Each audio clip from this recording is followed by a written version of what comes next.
بسم اللہ الرحمن الرحیم۔ السلام علیکہ یا صاحب العصر والزمان۔ امام علیہ السلام نے فرمایا، نہیں، ایسی کوئی چیز نہیں ہے جو کوئی اس طرح کہتا ہے خداوند اسے رسوا کرے۔ میں نے عرض کیا، کیا ایسا ہے کہ جو کچھ واقعہ ہو چکا ہے اور تا قیامت واقعہ ہوگا وہ خدا کے علم میں ہے؟ امام علیہ السلام نے فرمایا، ہاں، اس سے قبل کہ مخلوق کو خلق کرے وہ سب کچھ جانتا ہے۔ کیا آپ خدا کو دیکھ کر اس کی عبادت کرتے ہیں؟ یونس بن زبیان کہتے ہیں، کوئی شخص حضرت امام جعفر صادق علیہ السلام کی خدمت میں شرف یاب ہوا اور کہا، کیا آپ علیہ السلام خدا کو دیکھ کر اس کی عبادت کرتے ہیں؟ امام علیہ السلام نے فرمایا، میں اس کی عبادت نہیں کرتا ہوں کہ جسے میں نے دیکھا نہ ہو۔ اس شخص نے عرض کیا، آپ نے اسے کیسے دیکھا ہے؟ امام علیہ السلام نے فرمایا، آنکھیں حسی طور پر اس کا مشاہدہ نہیں کر سکتی، لیکن دل حقیقت ایمان کے ذریعے اسے دیکھتے ہیں۔ وہ حواس کے ذریعے درک نہیں ہو سکتا، وہ انسانوں کے ساتھ قابل مقایسہ نہیں ہے، وہ کسی چیز کے ساتھ تشبیہ کے بغیر معروف اور پہچانا ہوا ہے۔ بحار الانوار جلد 4 صفحہ 33 حدیث 10۔ کیا رسول خدا صلی اللہ علیہ وآلہ وسلم نے اپنے پروردگار کو دیکھا ہے؟ حشام کہتے ہیں کہ میں حضرت امام جعفر صادق علیہ السلام کی خدمت میں حاضر تھا کہ معاویہ بن وہب اور عبد الملک بن عین آپ علیہ السلام کے پاس آئے۔ معاویہ بن وہب نے آپ علیہ السلام سے کہا، اے فرزند رسول صلی اللہ علیہ وآلہ وسلم، آپ علیہ السلام اس روایت کے بارے میں کیا فرماتے ہیں؟ رسول خدا صلی اللہ علیہ وآلہ وسلم نے اپنے پروردگار کو دیکھا ہے، کس صورت میں اسے دیکھا ہے؟ اسی طرح وہ روایت جسے اہل سنت نے نقل کیا ہے کہ مومنین بہشت میں اپنے پروردگار کو دیکھیں گے، وہ کس صورت میں اسے دیکھیں گے؟ امام علیہ السلام مسکرائے اور فرمایا، اے معاویہ، کتنی بری بات ہے کہ ایک شخص 70 یا 80 سال زندگی گزارے، ملک خدا میں رہے اور اس کی نعمتوں سے مستفید ہو، اس کے باوجود خدا کو اس طرح سے نہ پہچانے جس طرح اسے پہچاننے کا حق ہے۔ پھر امام علیہ السلام نے فرمایا، اے معاویہ، بے شک حضرت محمد صلی اللہ علیہ وآلہ وسلم نے اپنے پروردگار کو سر کی آنکھ سے نہیں دیکھا۔ دیکھنا 2 طرح سے ہے، نمبر 1 دل سے دیکھنا، نمبر 2 آنکھ سے دیکھنا۔ لہٰذا اگر دیکھنے سے اس کی مراد دل کی آنکھ سے دیکھنا ہے تو وہ صحیح کہتے ہیں، اور اگر ان کی مراد آنکھ سے دیکھنا ہے تو اس صورت میں انہوں نے خدا اور اس کی آیات کا انکار کیا ہے، کیونکہ حضرت محمد صلی اللہ علیہ وآلہ وسلم نے فرمایا، جو کوئی خدا کو اس کی مخلوق سے تشبیہ دے گا وہ کافر ہے۔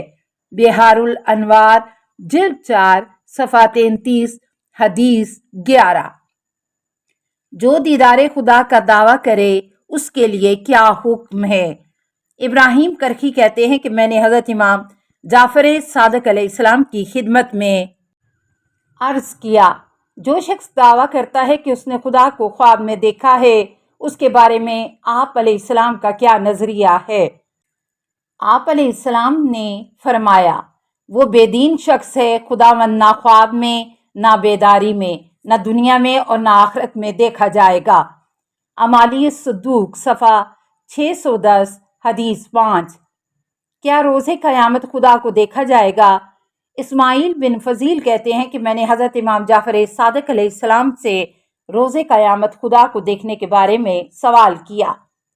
امام علیہ السلام نے فرمایا، اے ابن فضیل، خداوند اس سے منزہ، مبرہ اور متعالی ہے، بے شک آنکھیں اس کو درک کرتی ہیں جو رنگ اور کیفیت ہو، اور خداوند رنگ اور کیفیت کا خالق ہے۔ امالی الصدوق 410 حدیث 3۔ کیا خدا کا کوئی شریک یا اس کی کوئی ضد ہے؟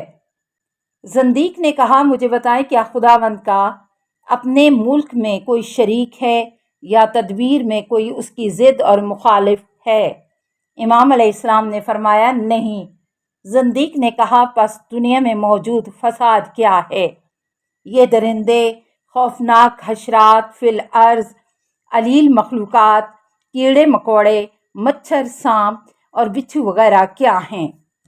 در حالانکہ آپ کا دعویٰ ہے کہ وہ علت اور حکمت کے بغیر کسی چیز کو خلق نہیں کرتا ہے، کیونکہ وہ بیہودہ اور فضول کام انجام نہیں دیتا ہے۔ امام علیہ السلام نے فرمایا کیا تم یہ نہیں کہتے ہو کہ بچھو درد مثانہ، پتھری اور نیند میں پیشاب کرنے والے کے لیے مفید اور نافع ہے؟ کیا تم یہ نہیں کہتے ہو کہ بعض بیماریوں کی بہترین دوا سانپ کا گوشت ہے، اور یہ کہ جب جذام کوڑھ میں مبتلا انسان کا گوشت رات میں کھائے تو مفید ہے؟ اور تم یہ کہتے ہو کہ زمین کی تہہ سے نکلنے والا سرخ رنگ کا کیڑا کوہڑ کے مرض کے لیے مفید ہے؟ اس نے کہا ہاں ایسا ہی ہے۔ امام علیہ السلام نے فرمایا لیکن مچھر وغیرہ ان میں سے بعض اس لیے خلق کیے گئے ہیں تاکہ ایک دن اڑنے والے ہوں، اور اگر کوئی جابر و ظالم خدا کا نافرمان ہو، اس کی ربوبیت کا منکر ہو، تو اس مچھر کے ذریعے اسے ذلیل و خوار کیا جائے۔ اس وقت خداوند اپنی کمزور ترین مخلوق کو اس پر مسلط کرتا ہے تاکہ اسے اپنی قدرت و عظمت دکھائے، حتیٰ کہ یہ مچھر اس کی ناک کے راستے سے اس کے مغز تک پہنچے اور اسے ہلاک کر دے۔ جان لو کہ اگر خدا کی مخلوق کے تمام اسرار اور خصوصیات سے مطلع ہو جائیں اور جان لیں کہ اسے کیوں پیدا کیا گیا ہے اور کس کے لیے خلق کیا گیا ہے، تو اس وقت ہم علم و دانش میں حاوی ہو جائیں گے، اور جب اس مرحلے پر آ جائیں کہ جو کچھ وہ جانتا ہے ہم بھی اسے جان لیں تو ہم اس سے بے نیاز ہو جائیں گے اور علم و دانش میں اس کے مساوی ہو جائیں گے۔ الاحتجاج جلد 2 صفحہ 226 تا 227، حدیث 223، بحار الانوار جلد 10 صفحہ 173۔ ہاتھ اٹھا کر دعا کرنے اور ہاتھ نہ اٹھا کر دعا کرنے میں کیا فرق ہے؟ سائل نے کہا کہ اگر خدا کسی خاص جگہ پر نہیں ہے تو پھر کیا فرق پڑتا ہے کہ آسمان کی طرف ہاتھ اٹھا کر دعا کریں یا نیچے چھوڑ کر؟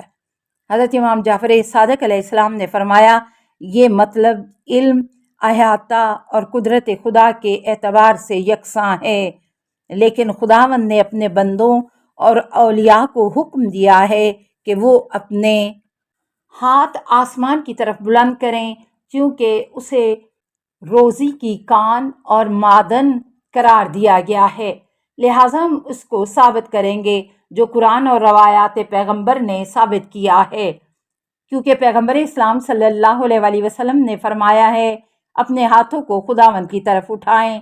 یہ ایسا مطلب ہے کہ جس پر امت کے تمام فرقوں کا اتفاق ہے۔ بحار الانوار جلد 10 صفحہ 199۔ کیا علم اور مشیت مختلف ہیں؟ بکیر بن عین کہتے ہیں کہ میں نے حضرت امام جعفر صادق علیہ السلام کی خدمت میں عرض کیا کیا علم خدا اور مشیت خدا دو چیزیں ہیں یا ایک؟ امام علیہ السلام نے فرمایا علم مشیت نہیں ہے۔ کیا تم یہ نہیں کہتے ہو کہ اگر خدا نے چاہا تو میں یہ کام کروں گا؟ یہ نہیں کہتے ہو کہ اگر خدا نے چاہا تو میں یہ کام انجام دوں گا؟ لہٰذا تمہارا یہ کہنا کہ اگر خدا نے چاہا اس پر دلیل ہے کہ خدا نے نہیں چاہا ہے، اور اگر وہ چاہے جو اس نے چاہا ہے جس طرح سے چاہا ہے وہ واقعہ ہو جاتا ہے۔ علم خدا اس کی مشیت سے پہلے ہے۔ بحار الانوار جلد 4 صفحہ 144، حدیث 15۔ قضاء و قدر کیا ہے؟ نمبر 1، روایت نقل ہوتی ہے ایک شخص نے حضرت امام جعفر صادق علیہ السلام سے قضاء و قدر کے بارے میں سوال کیا۔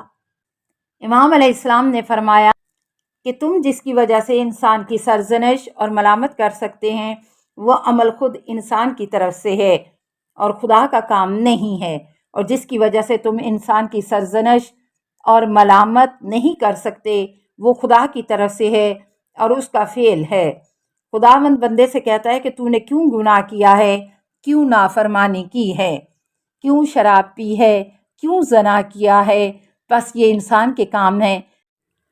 السلام علیکہ یا صاحب العصر والزمان، الامان الامان الامان من فتن الزمان، السلام علیکہ یا خلیفۃ الرحمن، السلام علیکہ یا امام الانس والجان، السلام علیکہ یا مظہر الایمان، السلام علیکہ یا شریک القرآن، السلام علیکہ یا قاطع البرہان، السلام علیکہ یا امام زماننا، ھذا اجل اللہ فرجک وسہل اللہ مخرجک وظہورک، السلام علیکہ ورحمۃ اللہ۔